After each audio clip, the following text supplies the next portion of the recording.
Good morning all of you. पिछले videos में आप लोगों ने देखा था कि हम लोगों ने कॉन्सेप्ट ऑफ नेशनल इनकम के बारे में पढ़े थे। आज हम लोग उसी कॉन्सेप्ट ऑफ नेशनल इनकम के बारे में चर्चा करेंगे और आज आपको बताना है कि ये जो जीडीपी है, जीडीपी में हम किन वस्तुओं को शामिल करते हैं, किन को नहीं शामिल करते हैं। एक क्वेश्चन, बहुत इंपॉर्टेंट क्वेश्चन आता है और उसमें ये होता है कि जीडीपी में दो वस्तुएं होती हैं। एक होता है फाइनल गुड्स और दूसरा होता है इंटरमीडिएट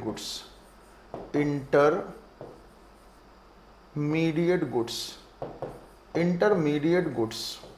ये दो टाइप की वस्तुएं होती हैं। हिंदी में बोलते हैं मध्य की वस्तु और इसको बोलते हैं अंतिम वस्तु। तो हमेशा ध्यान रखिएगा कि जो जीडीपी है इसमें हम केवल फाइनल गुड्स एंड सर्विसेज को शामिल करते हैं।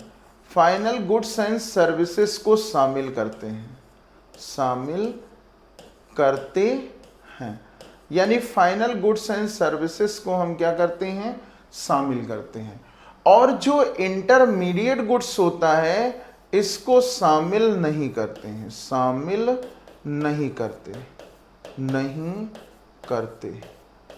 यानी जो इंटरमीडिएट गुड्स होते हैं उनको हम जीडीपी में शामिल नहीं करते हैं। जैसे एग्जाम्पल के तौर पे ले लें, जैसे मान लो एग्जाम्पल ले लेते हैं, जैसे गेहूं से क्या बनाओगे, आटा बनाओगे। आटा से क्या बनाओगे, ब्रेड बनेगी, ब्रेड, बिस्कुट, ठीक है, और भी जो बनाना चाहो। तो यहां जो आटा होगा वो मध्य की वस्तु है। आटा क्या है, मध्य की वस्तु है। आटे को हम क्या बोलेंगे, मध्य की वस्तु। इसीलिए जीडीपी में हम फाइनल गुड्स को शामिल करेंगे, क्योंकि ब्रेड और बिस्किट क्या होता है, ये फाइनल प्रोडक्ट होते हैं। इसीलिए हम जीडीपी में किन वस्तुओं को शामिल करते हैं, फाइनल गुड्स को शामिल करते हैं। जैसे ब्रेड, बिस्कुट आदि। जो इंटरमीडिएट गुड्स होता है, अगर कभी एग्जाम में आता है तो बोलते हो मध्य की वस्तु कौन सी होगी, आटा।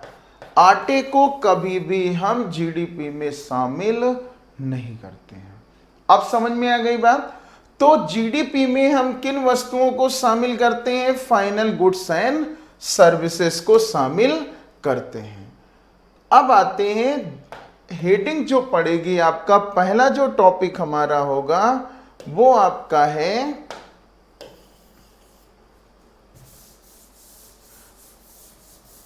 जीडीपी। सबसे पहले हम जीडीपी के बारे में डिस्कशन कर लें। तो फर्स्ट जो हम सबसे पहले टॉपिक डिस्कशन करेंगे वो हमारा है जीडीपी। ग्रॉस डोमेस्टिक प्रोडक्ट, सकल घरेलू उत्पाद। हिंदी में क्या बोलेंगे, सकल घरेलू उत्पाद, gross domestic product.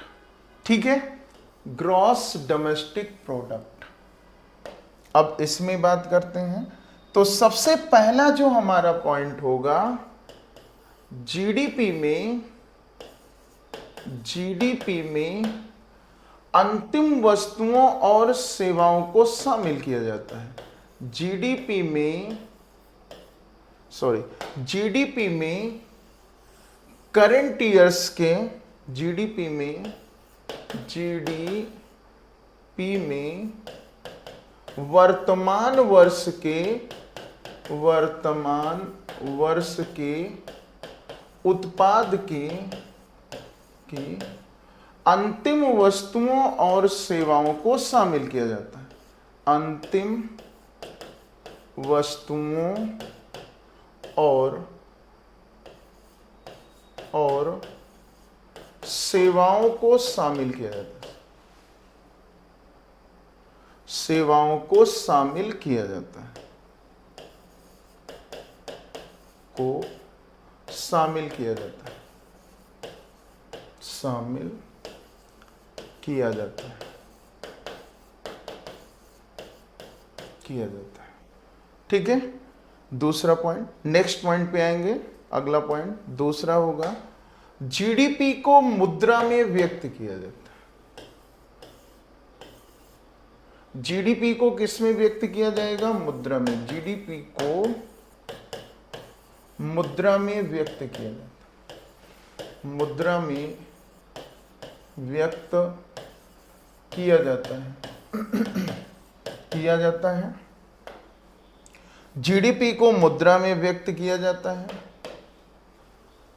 Third topic, GDP में हस्तांतरण भुगतान को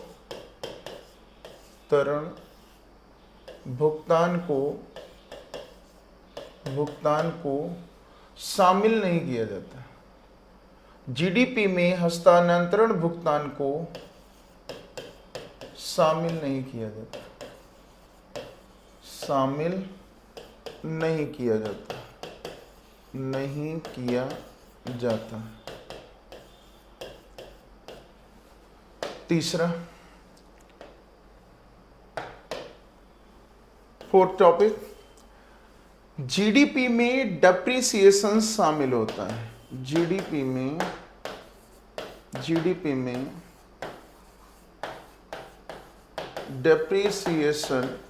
डेप्रिसिएशन का मतलब होता है मूल्यह्रास।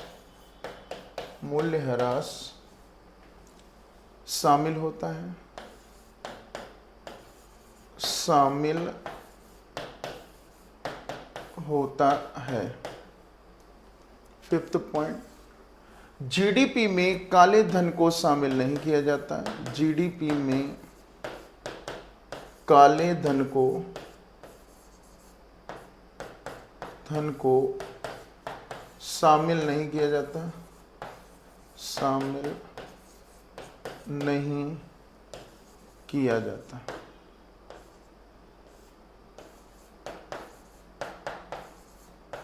नहीं किया जाता। जीडीपी में काले धन को शामिल नहीं किया जाता। ये पॉइंट्स होते हैं, इन पॉइंट्स को आप समझ लीजिए। यानी सबसे पहला पॉइंट्स हमने आपको बताया कि जीडीपी में वर्तमान वर्ष के उत्पाद की अंतिम वस्तु और सेवाओं को शामिल किया जाता है। ठीक, तो जो जीडीपी में वर्तमान वर्ष का मतलब होता है, इसको जैसे के तौर पे समझिएगा। जैसे वर्तमान वर्ष का मतलब होता है 1 अप्रैल 2024 से 31 मार्च 2025 तक अंतिम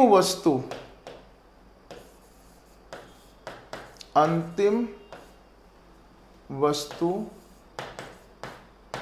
और सेवा, इसके बदले अगर हम मुद्रा लेंगे तो हमको जीडीपी में शामिल किया जाएगा।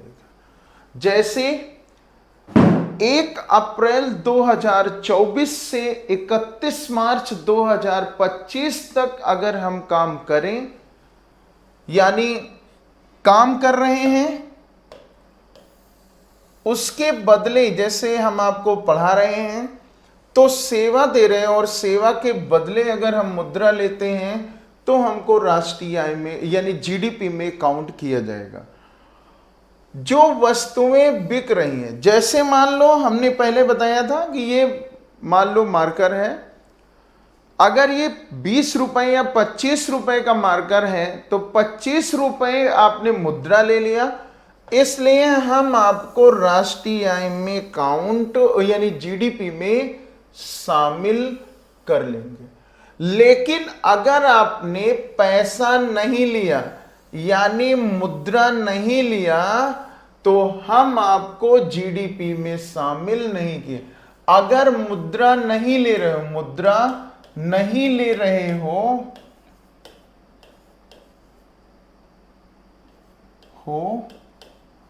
तो शामिल नहीं किया जाएगा, तो शामिल नहीं किया जाएगा, नहीं किया जाएगा। अब समझ में आ गई बात? यानी कहने का मतलब है कि जीडीपी में हम उन्हीं व्यक्तियों को शामिल करेंगे जो लोग सेवाएं देंगे और उसके बदले मुद्रा लेंगे। तो पहला पॉइंट समझ में आ गया कि जीडीपी में हम वर्तमान वर्ष के उत्पाद की अंतिम वस्तुओं और सेवाओं को शामिल किया जाता है और किसमें व्यक्त किया जाता है? मुद्रा में। ठीक, किसमें व्यक्त करेंगे? मुद्रा में। यानी यह भी पॉइंट आपका क्लियर हो गया, किसमें व्यक्त किया जा रहा है? मुद्रा में।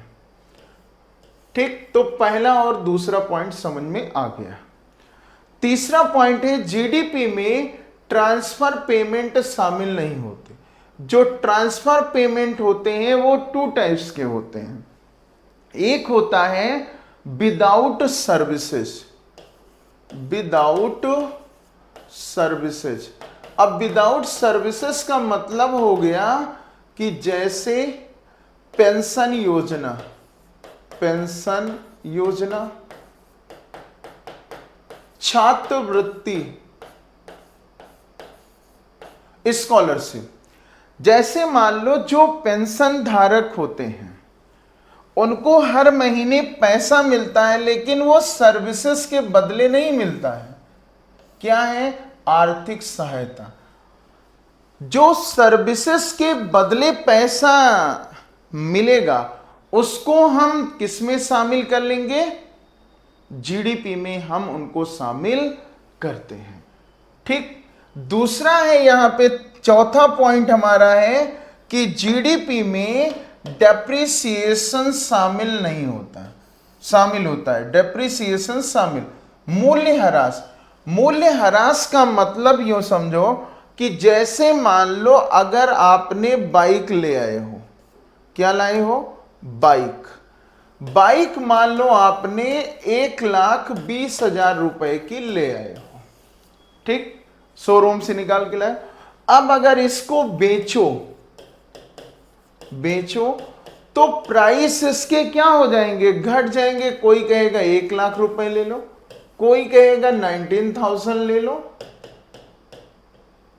90,000 ले लो। तो जो 90,000 की बेच रहे हो इसका मतलब 30,000 रुपए का आपका नुकसान हुआ। इसे बोलते हैं डेप्रीसिएशन। ठीक, या यूं कह लें जो विदेशी भारतीय भौगोलिक सीमा के अंदर काम करते हैं उनको हम भारत के जीडीपी में शामिल करते हैं, इसलिए उनको भी हम डेप्रीसिएशन कह सकते हैं। क्लियर? उसके बाद लास्ट पॉइंट है आपका, जीडीपी में काले धन को शामिल नहीं किया जाता। यानी जीडीपी में जो ब्लैक मनी होगी उसको हम शामिल नहीं करते हैं, काले धन को। काले धन का मतलब होता है ब्लैक मनी, और जितनी ब्लैक मनी होगी उसको हम कभी भी जीडीपी में शामिल नहीं करेंगे। इसका मतलब जो लोग जीडीपी में शामिल नहीं होंगे वो एनडीपी में नहीं शामिल होंगे, यानी ठीक। और जितने लोगों को अगर हम जीडीपी में शामिल कर लेंगे वो सभी किसमें शामिल हो जाएंगे? एनडीपी में शामिल होंगे, वही जीएनपी में चले जाएंगे और वही एनएनपी में पहुंच जाएंगे। ठीक है, तो ये जीडीपी का कॉन्सेप्ट था। उसके बाद अगला जो हमारा टॉपिक है, यानी अगला जो पॉइंट हमारा होगा वो हमारा है एनडीपी। एनडीपी फुल फॉर्म होता है net domestic product, net domestic product,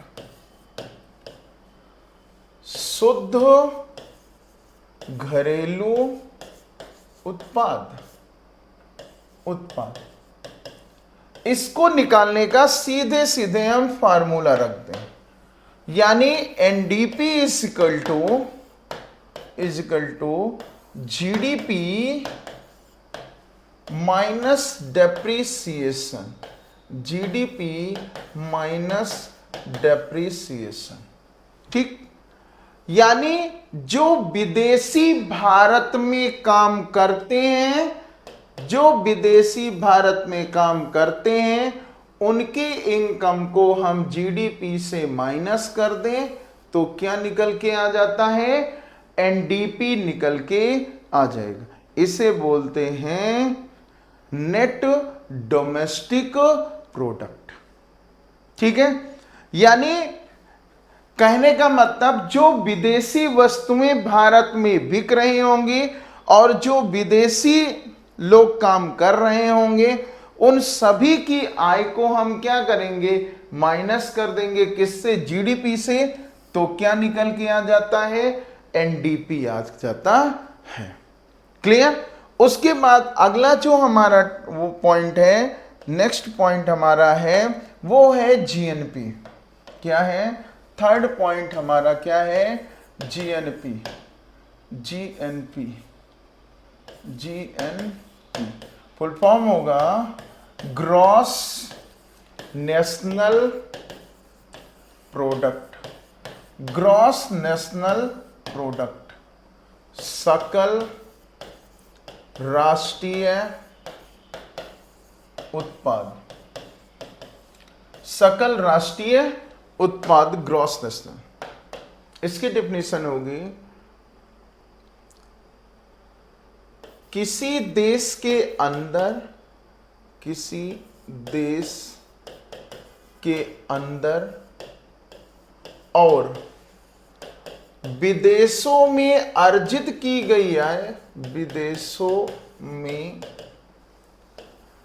अर्जित की गई आय को, अर्जित की गई आय को, आय को विदेश, किसी देश के अंदर और विदेशों में अर्जित की गई आय को शामिल करते हैं, शामिल करते हैं और विदेशियों द्वारा, विदेशियों द्वारा आय अर्जित को, अर्जित को घटा देते हैं, देते हैं, तो जीएनपी प्राप्त होता है, ग्रॉस नेशनल प्रोडक्ट प्राप्त होता है। इसका फार्मूला होगा, इसका फार्मूला होता है GNP equal to, GNP equal to GDP, GNP equal to GDP plus X minus M. ये हमारा जीएनपी का फॉर्मूला होता है। GNP equal to GDP plus X minus M. ये जो एक्स होता है इसे हम बोलते हैं एक्सपोर्ट इनकम, एक्सपोर्ट इनकम यानी निर्यात आय। और जो एम होता है इसको बोलते हैं इंपोर्ट इनकम, इंपोर्ट इनकम। और जो इंपोर्ट इनकम होती है जिसे हम बोलते हैं आयात आय। तो जो विदेशी, जो भारतीय विदेशों में काम करते हैं और जो विदेशी आय होती है उसको हम एक्स से डिनोट करते हैं, और जो विदेशी भारत में काम करते हैं और जो विदेशी वस्तुएं भारत में बिकती हैं उनकी आय को हम इससे लेस कर देंगे तो हमारा क्या निकल के आ जाएगा, जीएनपी यानी ग्रॉस नेशनल प्रोडक्ट। जो लास्ट टॉपिक है इसमें, जो आखिरी कॉन्सेप्ट है वो है एनएनपी का। एनएनपी यानी फुल फॉर्म होगा net national product. Net national product, product शुद्ध राष्ट्रीय उत्पाद। ठीक, इसमें जीएनपी में से, जीएनपी में से indirect tax, indirect tax plus, indirect tax plus indirect tax plus subsidy घटा देते हैं तो, घटा देते हैं तो एनएनपी प्राप्त होता है। एनएनपी प्राप्त होता है। एनएनपी ही किसी देश की, एनएनपी ही किसी देश की राष्ट्रीय आय होती है। एनएनपी ही किसी देश की राष्ट्रीय आय होती है, राष्ट्रीय आय होती है। फाइनेंशियल ईयर हर कंट्रीज का अलग अलग होगा, यानी जीएनपी में से indirect tax plus subsidy. Indirect tax का मतलब होता है अप्रत्यक्ष कर और सब्सिडी का मतलब होता है आर्थिक सहायता। और जब हम ये सब माइनस कर देते हैं तो क्या निकल के आता है, एनएनपी आता है। और एनएनपी ही किसी देश की क्या होती है, राष्ट्रीय आय होती है। एनएनपी क्या होती है, किसी देश की राष्ट्रीय आय होती है। ठीक है, अब इसका फार्मूला क्या होता है, तो NNP is equal to GNP minus indirect tax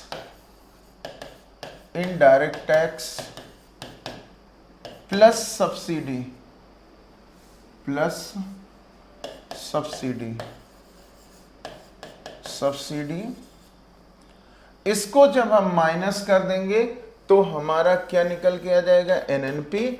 और एनएनपी ही क्या होता है, किसी देश की नेशनल इनकम होती है, यानी राष्ट्रीय आय होती है। एनएनपी ही राष्ट्रीय आय होती है।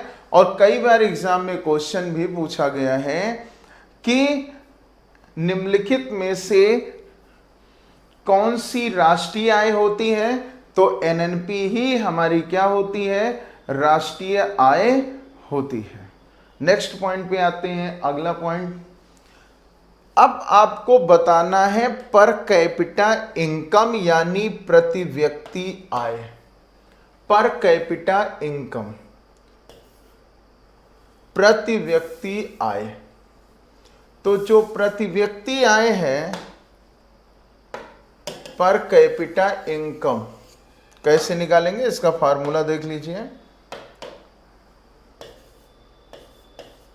पर कैपिटा इनकम यानी प्रति व्यक्ति आय, हिंदी में क्या बोलोगे, प्रति व्यक्ति आय।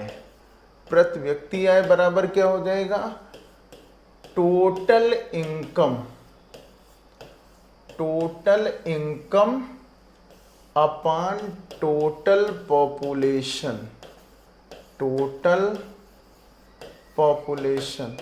और जो टोटल पॉपुलेशन होगी वो 18+ होगी, यानी कुल आय बटे कुल जनसंख्या, कुल आय बटे कुल जनसंख्या, और वो भी जनसंख्या कितने वर्ष वाली, 18 वर्ष हो या 18 से अधिक। तो पर कैपिटा इनकम निकालने का फार्मूला होता है, जैसे मान लो हम एग्जाम्पल के तौर पे ले सकते हैं कि जैसे भारत में एक परिवार में एक व्यक्ति एक महीने में 1 लाख रुपए कमाता है, ठीक, उसके घर में 4 लोग बेरोजगार हैं। तो जब 4 लोग बेरोजगार हैं और एक व्यक्ति कमाने वाला होगा तो टोटल परिवार में कितने होंगे, 5। तो इस परिवार की ऑन एवरेज इनकम कितनी होगी, 20,000 रुपया, क्योंकि सबकी एज क्या है, 18 वर्ष है। तो जब 18 वर्ष है सबकी एज, तो वो एक दूसरे पर आश्रित होते हैं। भारत में जो पर कैपिटा इनकम कम है उसका सबसे बड़ा कारण केवल एक चीज है, और वो क्या है कि जो है एक लोग कमाने वाले हैं और उस पर 4-6 लोग आश्रित रहते हैं, और जब 4-6 लोग आश्रित रहेंगे तो इसका मतलब क्या हो गया कि उस परिवार की ऑन एवरेज इनकम कम हो जाती है, और जब ऑन एवरेज इनकम कम हो जाती है तो उसको बोलते हैं पर कैपिटा इनकम। इसीलिए भारत के लोगों का विकास नहीं होता। दूसरी चीज जो बता दें, और एक पॉइंट है इसमें ऐड कर दे रहे हैं, ये ऐड कर रहे हैं कि फॉरेन कंट्रीज में क्या होता है कि बच्चा 18 साल का हो जाता है तो उसको घर से खर्चे नहीं मिलते हैं। भारत में अगर बात करें 18 साल के हो गए हैं या 18 प्लस हो गए हैं फिर भी वो पेरेंट्स के ऊपर डिपेंड होते हैं। फॉरेन कंट्रीज में ऐसा नहीं है, वो बच्चे इंटर तक एकेडमिक तक की जिम्मेदारी होती है पेरेंट्स की, और एकेडमिक के बारे में उसके बाद वो कहते हैं कि स्वयं आप आगे की पढ़ाई करना चाहो तो कर सकते हो। इसलिए उन देशों की पर कैपिटा इनकम भारत की पर कैपिटा इनकम से ज़्यादा रहती है। और वहाँ के पेरेंट्स ये भी हैं कि जब भाई 18 साल का बच्चा हो गया उसको बाहर निकाल दिए तो अब वो उसकी रिस्पॉन्सिबिलिटी है कि अगर आगे की पढ़ाई करना है तो कहीं ना कहीं काम करेंगे। तो वही बच्चे क्या करते हैं कि स्कूल जाते हैं और पार्ट टाइम जॉब करते हैं, जैसे गैराज में काम करना या और मॉल में काम करना। अपने यहाँ तो क्या है कि अगर 18 साल के हो गए, घर में पेरेंट्स पैसा ना दें तो वो कहते हैं कि हम आत्महत्या कर लेंगे। तो आत्महत्या नहीं, वहाँ फॉरेन कंट्रीज की इसीलिए पर कैपिटा इनकम ज़्यादा हो। तो ये फार्मूला होता है प्रति व्यक्ति आय निकालने का, ठीक है। एक डाटा अभी तक राष्ट्रीय आय की गणना नहीं हुई, केवल एक बार का है प्रति व्यक्ति आय, हम लिखा दे रहे हैं प्रति व्यक्ति आय 2019 और 20 का डाटा है। प्रति व्यक्ति आय 2019 और 20 के अकॉर्डिंग तो एक साल में एक व्यक्ति जो कमाता है 1,26,000 रुपया।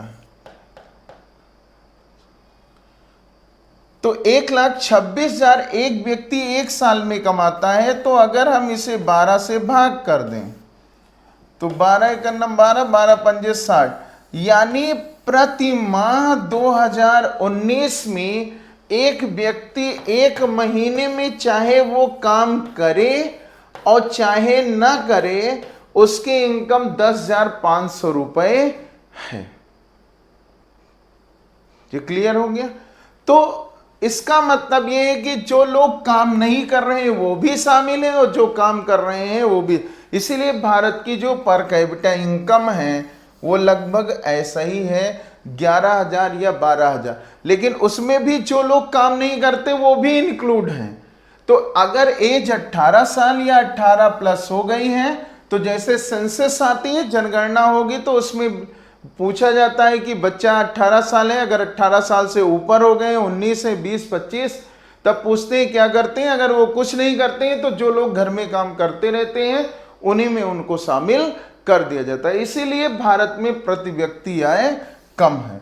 भारत की जो पॉपुलेशन है वो डिपेंड पॉपुलेशन है, यानी आश्रित जनसंख्या है, वो किसी ना किसी के ऊपर क्या होती है, आश्रित होती है। ठीक है, तो ये क्लियर हो गया। उसके बाद एक क्वेश्चन हम बता रहे हैं और इसको इसी पे हम बता दे रहे हैं, बाकी हम खुद सीड कराएंगे और देंगे क्वेश्चन हर टॉपिक से। अगर एग्जाम में आता है कि निम्न निम्न व्यक्तियों को राष्ट्रीय आय में शामिल नहीं किया जाता, निम्न व्यक्तियों को राष्ट्रीय आय में शामिल नहीं किया जाता, ये एक क्वेश्चन है, इसमें कई सारे ऑप्शन हैं। निम्न व्यक्तियों को राष्ट्रीय आय में शामिल नहीं किया जाता, राष्ट्रीय आय में शामिल नहीं किया जाता, शामिल नहीं किया जाता, ये ऑप्शन पे डिपेंड होगा। जैसे सबसे पहला है पेंशन योजना, जितने भी पेंशन धारक होंगे, पेंशन योजनाएं जो चलती हैं वो 3 पेंशन योजना चलती हैं। सबसे पहले होती है आपकी वृद्धावस्था पेंशन योजना, वृद्धावस्था पेंशन योजना। दूसरा होता है विधवा पेंशन योजना, विधवा पेंशन योजना। और तीसरा होता है दिव्यांग पेंशन योजना, दिव्यांग पेंशन योजना।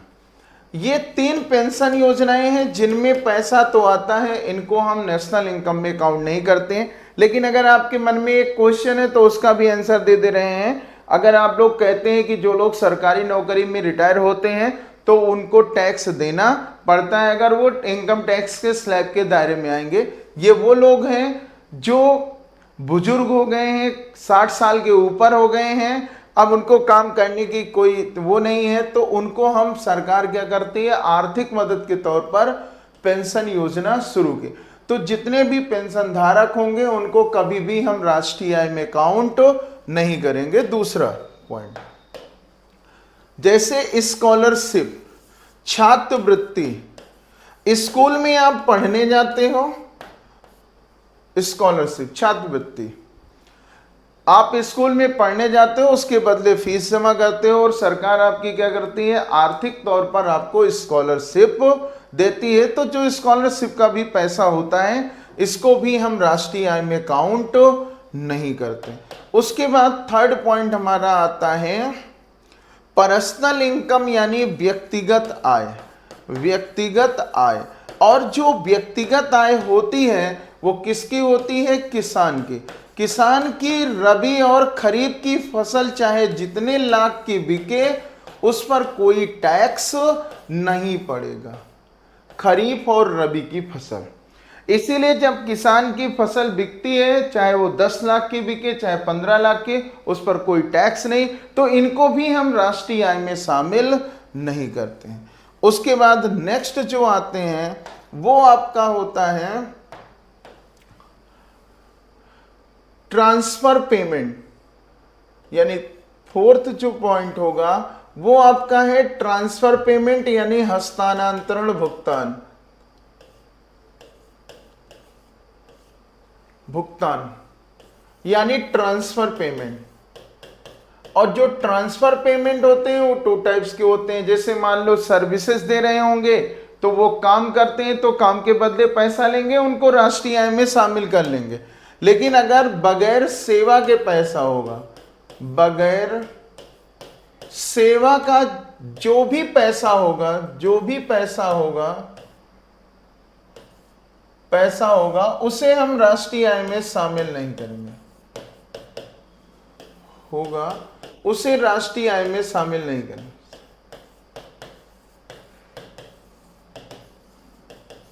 शामिल नहीं किया जाता।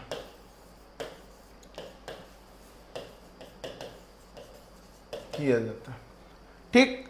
उसके बाद जो मोस्ट इंपॉर्टेंट है, जिसके लिए आप लोग मतलब हाउसवाइफ यानी गृहिणी, गृहिणी को हम यहां पे क्यों रखे हैं, तो जो गृहिणी रखे हैं क्योंकि गृहिणी भी क्या करती है, सर्विसेज देती है। गृहिणी को हम राष्ट्रीय आय में शामिल इसलिए नहीं कर, यानी इनको यहाँ पे रखा क्योंकि ये सर्विसेज तो देती हैं बट इनको पैसा नहीं मिलता, और पैसा नहीं मिलेगा तो इनको हम राष्ट्रीय आय में काउंट नहीं करते।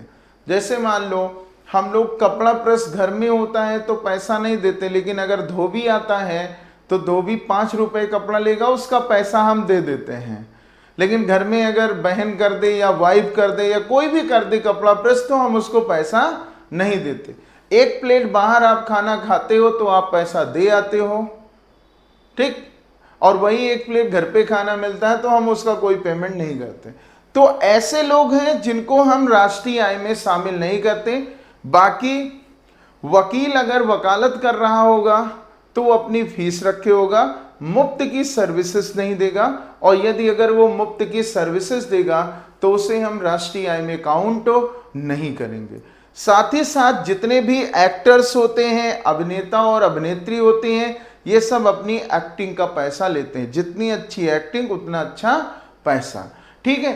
तो ये इतने लोग हैं जिनको हम राष्ट्रीय आय में काउंट नहीं करते हैं। सबसे पहले जैसे कि आपको पता है पेंशन धारक होते हैं, स्कॉलरशिप होते हैं, पर्सनल इनकम होते हैं, और हस्तांतरण भुगतान और गृहिणी, इन सबको हम राष्ट्रीय आय में काउंट नहीं करते हैं। जैसे आप लोग वनडे एग्जाम देते हैं तो लिखा रहता है निम्न व्यक्तियों को राष्ट्रीय आय में शामिल नहीं किया जाता। जैसे मान लो ऑप्शन दे दिया गया जोकर, ठीक, अभिनेता, अभिनेत्री, और एक ऑप्शन दे दिया गया किसान। तो जोकर अपनी एक्टिंग का पैसा लेता है, सर्कस देखने जाते हो रंग बिरंगे कपड़े पहन के। अभिनेता और अभिनेत्री अपनी एक्टिंग का पैसा लेते हैं, इसलिए उनको हम राष्ट्रीय आय में काउंट कर लेते हैं, ठीक है। तो कहने का मतलब हमारा ये आपका जो टॉपिक था नेशनल इनकम का, ये भी टॉपिक आपका खत्म हो गया है। तो नेक्स्ट टॉपिक जो होगा उसमें मिलेंगे, और अगले टॉपिक में जो नेक्स्ट चैप्टर होगा उसकी शुरुआत करेंगे। धन्यवाद।